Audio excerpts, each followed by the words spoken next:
बदकिस्मती औरत। कविता की शादी को अभी कुछ ही दिन हुए थे। सारे मेहमान धीरे धीरे जाना शुरू हो गए थे। जब तक मेहमान थे तब तक तो सब ठीक ठाक चलता रहा, पर जब सारे मेहमान चले गए तब एक दिन कविता अपने पति के साथ छत पर बैठी थी और तभी उसकी सास आ गई और कहने लगी, बहू यह तुम्हारा ससुराल है, यहाँ पति के साथ सबके सामने हमारे यहाँ कोई नहीं बैठती। कविता को बड़ा अजीब लगा कि अपने पति के साथ ही तो बैठी है। उसे लगा उसने कोई जुर्म कर दिया। अब तो रोज सास का टोकना शुरू हो गया। अपनी तरफ से कविता कोई शिकायत का मौका नहीं देती थी, फिर भी उसकी सास कभी कविता को पल्लू ठीक करने के लिए कहती, कभी कविता चार औरतों के बीच में आके बैठ जाती तो उसकी सास उसे घूरने लगती और तब तक घूरती जब तक कि कविता वहां से उठ के किचन में ना चली जाती। कविता का कोई भी काम उसकी सास को पसंद नहीं आता। कविता कितना भी अच्छा कर ले लेकिन सास कोई ना कोई कमी निकाल ही लेती। हद तो तब हो गई जब सास कविता के आने जाने पे भी टोकने लगी।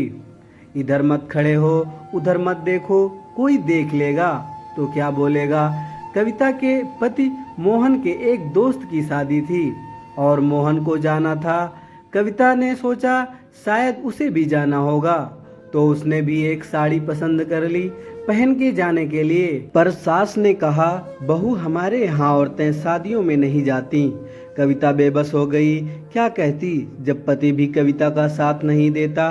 कविता सोचने लगी, कैसा ससुराल है, यहाँ इतनी पाबंदी क्यों है, सब कुछ अजीब है। यहाँ अपने से बड़ा कोई भी दिख जाए तो सास सर से पल्लू को और आगे मुंह तक सरका देती है। कविता को कहीं जाने नहीं दिया जाता था। उसकी सास बस हर समय काम करने के लिए किचन में ही रखती थी। ऐसा लगता वो इंसान नहीं बैल कोल्हू है, बस खटती रहे। कविता सोचती ऐसा हमारे यहाँ तो नहीं होता। सब काम के साथ साथ हंसी मजाक भी करते हैं, सब बड़ों के साथ भी बैठते हैं और अपने पतियों के साथ भी रहते हैं। पर यहाँ मैं तो क्या कोई छोटा भी बड़ों के सामने बैठता नहीं है। हंसी मजाक की बात तो दूर है।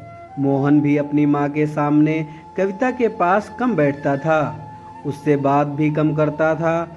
कविता जितना पूछती बस उतना ही जवाब मिलता। दिन बीतते गए, मोहन को दूसरे शहर में जाना पड़ता था काम के सिलसिले में। कई बार तो मोहन को आए हुए कई दिन हो जाते थे। ससुर थे नहीं और सास ने ही 5 बच्चों को पाला था। बाबूजी की जगह सास को काम मिल गया था, क्योंकि बाबूजी सारे बच्चे जब छोटे थे तब ही चल बसे थे। दोनों नंदों की शादी हो चुकी थी। बड़े भाई भाभी दूसरे शहर में नौकरी करते और रहते थे। छोटा देवर भी बाहर नौकरी करता था। मोहन बिचले बेटे थे जो साथ रहते थे। कविता काम करके जब भी सुस्ताने बैठती तो उसकी सास फिर से कोई काम कह देती। आने जाने वालों का भी मेल लगा रहता था। कविता को सब बहुत अजीब लगता था। वो सोचती अगर शादी ऐसा ही होता है तो वो कभी नहीं करती। इस बार जब से मोहन शहर गए वो महीने हो गए बिल्कुल भी नहीं आते थे और फ़ोन करने पर भी नहीं उठाते थे। घर वाले ने पता किया तो पता चला कोई और लड़की है जिसके साथ मोहन ने पहले ही शादी कर रखी थी और एक बच्चा भी है उनकी। पर समाज के डर से कुछ नहीं बोला। पर सास को जब पता लगा तो कविता को ही दोषी मानने लगी। कहने लगी, क्या करता मोहन बेचारा, तुम ज्यादा कुछ तो लाई नहीं। सोचा था शादी करके आएगी तो जिंदगी संवर जाएगी, पर मोहन को ही बाहर काम करने के लिए जाना पड़ता है। हो गया जो होना था, अब रोना कैसा, कौन सा तुम्हें छोड़ रहा है। कविता को जब पता लगा तो उसे झटका लगा, वह अंदर से टूट गई। कविता के सारे सपने और जिंदगी बर्बाद हो गई। उसकी माँ सदमे से पागल हो गई और पिता भी सेहत से लाचार हो गए थे। इसीलिए कविता को ससुराल में ही रहने के लिए बोला। भाई और भाभी दोबारा से कविता की जिम्मेदारी लेने को तैयार नहीं थे। सबने अपना अपना पल्लू झाड़ लिया। कविता सोच रही थी कि आज क्या मेरा मायके जाने पे भी रोक लग गई। वह मेरा घर नहीं था क्या? क्योंकि कविता 12वीं कक्षा तक ही पढ़ी थी, इसीलिए नौकरी भी नहीं कर सकती थी। कविता के पास कोई चारा ना था। वह ससुराल की इसी काल कोठरी में कैद होकर रह गई। उसे कोई सहारा देने वाला नहीं था। आज शादी के कई साल हो गए, पर कविता की जिंदगी खाली पन्नों की तरह, एक बंद किताब की तरह रह गई। लोगों की डर की वजह से नहीं जाती थी मायके। उसे यह भी पता चला सास ने पहले जेठानी को भी तंग किया था, पर नौकरी लगने की वजह से वह चली गई थी, कभी आई नहीं थी। कविता खुद को बहुत लाचार महसूस करती। सोचती अगर उसके माँ बाप ने उसको भी पढ़ाया होता तो वो भी आज अपनी मर्जी की जिंदगी जीती।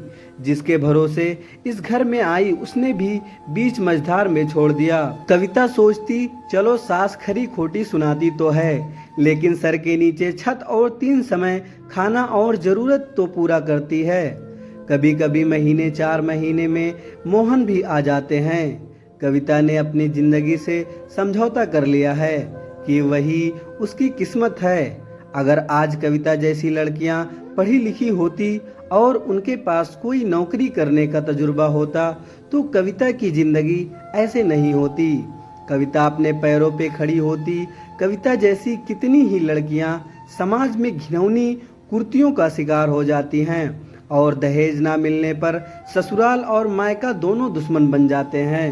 बाद में कोई मायका अपनी ही बेटी को नहीं रखता जब तक कि बेटी अपने पैरों पर ना खड़ी हो, क्योंकि शादी होने के बाद बहुत कम माँ बाप होते हैं जो बेटी की जिम्मेदारी उठाते हैं। हर कोई यही कहता है बेटा वही किस्मत थी, तुम्हारी समझौता करो, और बेटी मजबूर हो जाती है सब सहने पर किसी तजुर्बे के अभाव में बेटी के लिए मुश्किल हो जाता है। कोई उसे अपनाता नहीं है।